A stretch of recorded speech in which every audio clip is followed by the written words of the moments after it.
Welcome to the 45th episode of the Mayor's Mixtape. I'm Haley Sue Robinson, Director of Public Affairs for the City of Pueblo. And I'm Heather Graham, City of Pueblo Mayor.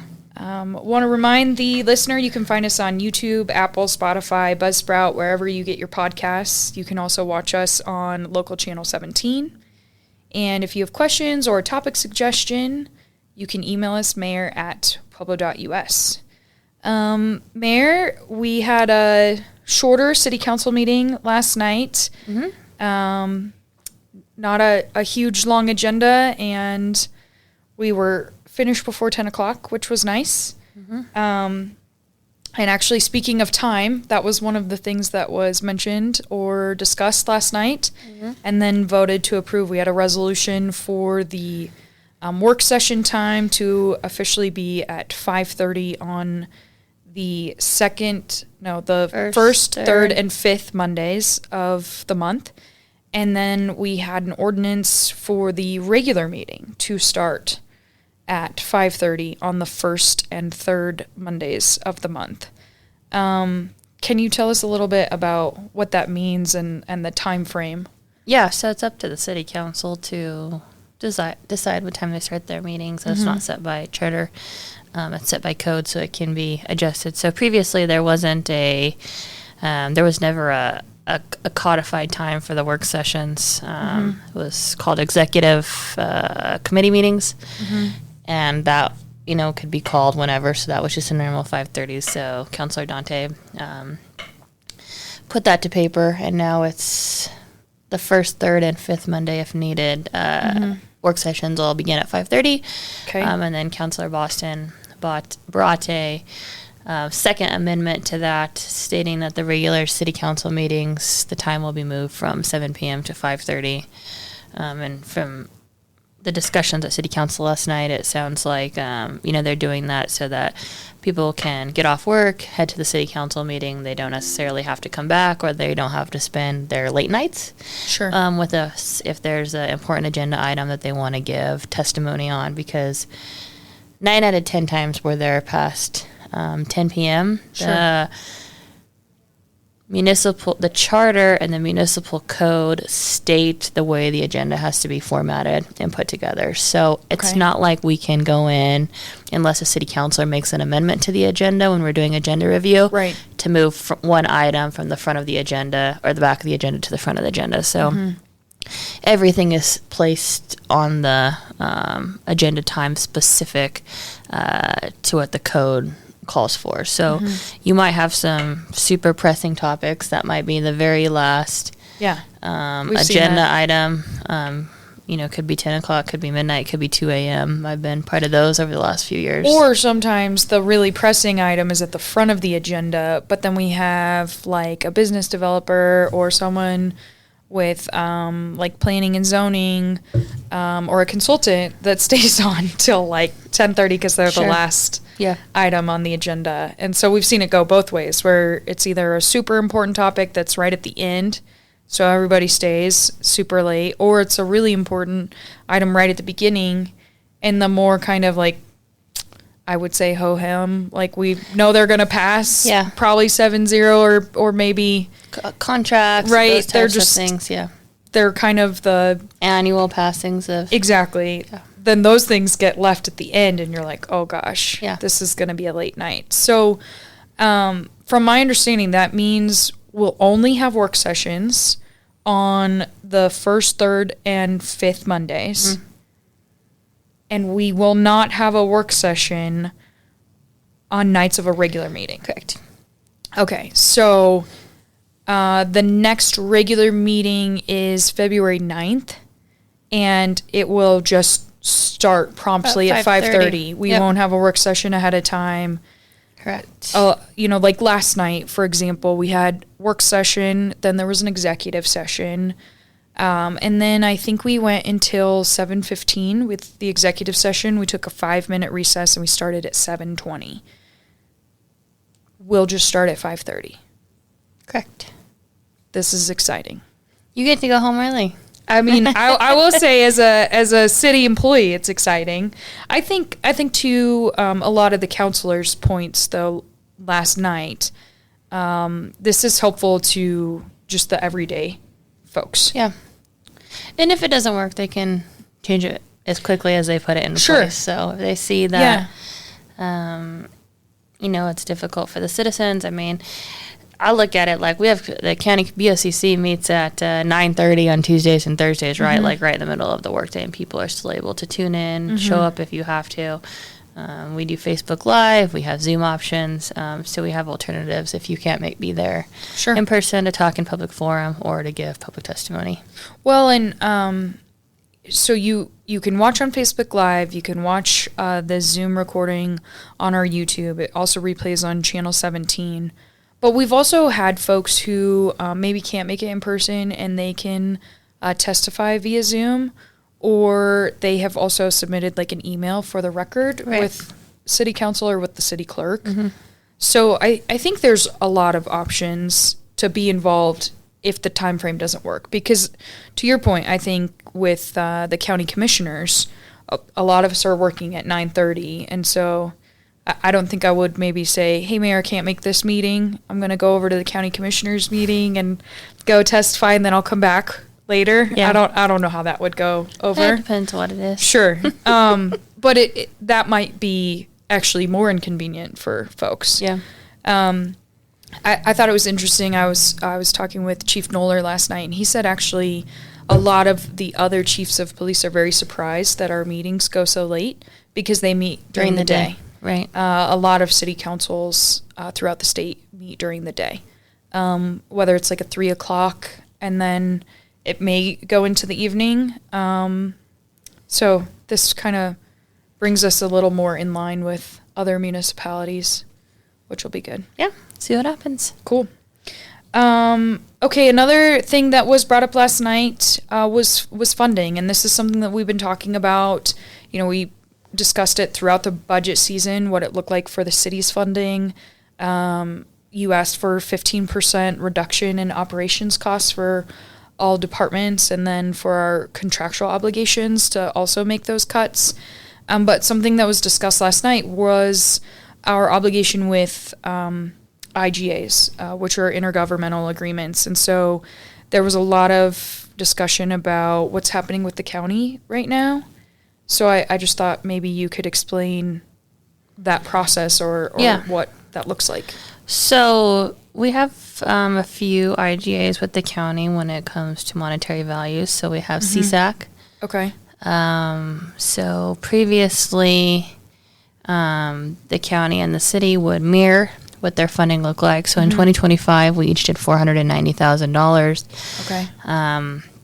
Earlier last year, I went to the Board of County Commissioners and presented what the city's strategy was going to be for 2026, because we were going to be asking all nonprofits to strictly apply through CSAC. Sure. So I increased CSAC's funding by $60,000, so giving us a grand total of $550,000. At the time, I would have assumed that the county was going to match, do the same. I don't think that that's what they've decided. I think the county is looking at more like $465,000, so it's a decrease from their 2025 budget allocation. None of this is contractually binding, and that could, potentially be an issue, like President Aliv talked about last night. The next IGA that we have with the county is the HARP, Riverwalk. So in our HARP agreement, we're both supposed to provide a percentage of the HARP's budget. For the last several years, the county has not met the budget line in which the HARP has asked for. They were flat funded, and then in 2026, they actually reduced their flat funding by 62%. They usually were giving around $341,000, and they're giving them $150,000, and the city is giving them $788,000. So it's a huge reduction. Sure. So year after year, the city has had to pick up the shortfall. Okay. And some things that, could potentially be interrupted are having a bathroom attendant, so being able to open the bathrooms, because we've had some issues with break-ins in the bathroom, meth use in the bathrooms. We like to have somebody there. Yeah. Our maintenance of the Riverwalk, a lot of it is donated by Downs Landscaping. Oh, yeah. but they're also our maintenance provider, and then the security overall for the Riverwalk. So we have security guards that are continuously walking the grounds. With the budget shortfall from the county, we're going to have to look at reducing some of those line items in the budget. The health department is another statutory obligation between the city and the county. Again, no specific dollar amount that has to be provided, but they are our health department. We're statutorily required to have a health department, just like we are a building department. Yeah. So if the city wanted to leave the IGA, we would have to form our own health department. And we don't want to do that. Health department does a great job. They provide a lot of services to the community. I think that what President Aliff and City Council are upset about is the IGAs that the city's involved with, the county shortfalls the city, and we've been picking up the slack. And so I get it. We have a budget issue, just like the county does, but I think that you have to look at other places that you could potentially make cuts. Instead of, cutting 62% of an IGA that you signed your name to the line. So I think there'll be further discussions with the county. And I know that they pushed the health department till March or last meeting in February. Last week of February. To get additional information. The last IGA that the city has, the biggest one is HSPPR. Okay. And that contract was on last night, but we did we had to push it forward because the county had just finalized the dollar amount that they were going to be giving. Okay. And so we have to put all that information in there. Make sure the contract's good to go. So we'll see that on first reading on February 9th. They fully funded HSPPR's request, as did the city, minus the animal pickup. Sure. But that was part of the contract discussion of kind of similar to what the city did with the zoo for supplementing maintenance costs at the zoo. We're supplementing the cost of dead animal pickup at HSPPR. Yep. Okay, so we'll see continued discussion with the county about what it looks like to move forward with IGAs. Do you think this will be something that, we see as a continued trend potentially in 2027 as well? Yeah, I mean, I watched their budget discussions and I don't foresee from what they share with the public, a change for 2027's budget. We have our first wage budget meeting today, actually. So there was going to be some hard conversations, but we want to make sure that we're good to our partners that are providing services to the city that the city can't provide at that cost. We could never run a health department for $684,000. Right. It would be much more expensive than that. So I think you have to look at the overall view. Sure. Well, and I know we've shared a couple of conversations about partnership with the health department. They do so much work, like when the state fair comes to town, or with the Chili Fest, with all of the vendors, and they work hand in hand with sales tax here in the city. And then they're a part of every single license that's issued, every business license that's issued in the city of Pueblo. I mean, I even look at the work that we did with the Value Stay and the roadway, and they were our partners hand in hand there as well. And it can't really be understated just how necessary a health department really is. So, but we'll see what that discussion looks like as we move forward and what those funding allocations look like. I do know that budget's a discussion for everyone, whether it's the city of Pueblo or the county or the state or the federal government. Money is always an issue, and deciding to make those difficult decisions of what to fund and not to fund will continue. I mean, it's happened. I'll be 2 years since I've been in office on Sunday. And that's a topic of everyday discussion. Yeah. Well, who are we going to fund? What are we going to fund? Where can we cut? Where can we find the money? Where can we get a grant? Yeah, totally. It's and we'll continue down that path. Yeah. Great. Everyday discussion. Okay, another update outside of City Council. Mayor Graham, you posted last week about some updates that we're going to see at the Pueblo Shelter. And there's going to be 8 private units. Can you talk a little bit about that project and what that looks like? 8, Oh, there's going to be more than 8. Okay. There's going to be a couple of those. Standalone? Yeah. Great. So, when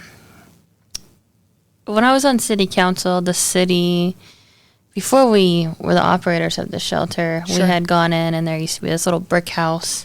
It was a bail bonds house, I think. That the city took over, demoed, knocked down. So we have that large open space in between the emergency shelter and the resident shelter. And we've been talking for quite some time about potentially doing pallet homes, what that would look like. The first year that I was the mayor, I got a grant. We awarded some CDBG funds to go in and do some pallet housing, along with we have some home ARP, other HUD dollars that we receive from the federal government that can be used for non-congregate sheltering. Okay. And so we have been working closely with Clayton Homes to formulate something that could be used as more of like a little transitional housing unit. So these would be, after you go through the emergency shelter and then the residence program, and you're well on your way to maybe having your own home. This would be an option for you for a few months to be able to save some money up. And so this would be the last part of the transitional housing.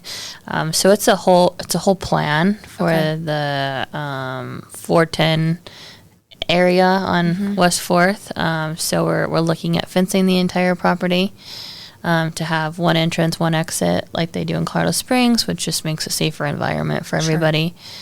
Continuing with the wraparound services, putting the standalone shelters kind of in the middle that you see there, and then also we're going to have a place for animals like they do pets in Colorado Springs.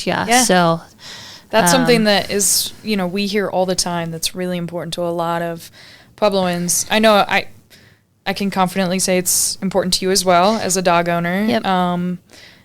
That we can offer that in a safe and prepared way. Yeah. So that's well underway. Cool. Hopefully we'll have those up by the end of this year. That's fantastic. If not sooner. Okay. So shelter's really excited about it. Community's really excited about it. I'm glad it's finally happening. Yeah. Government is slow.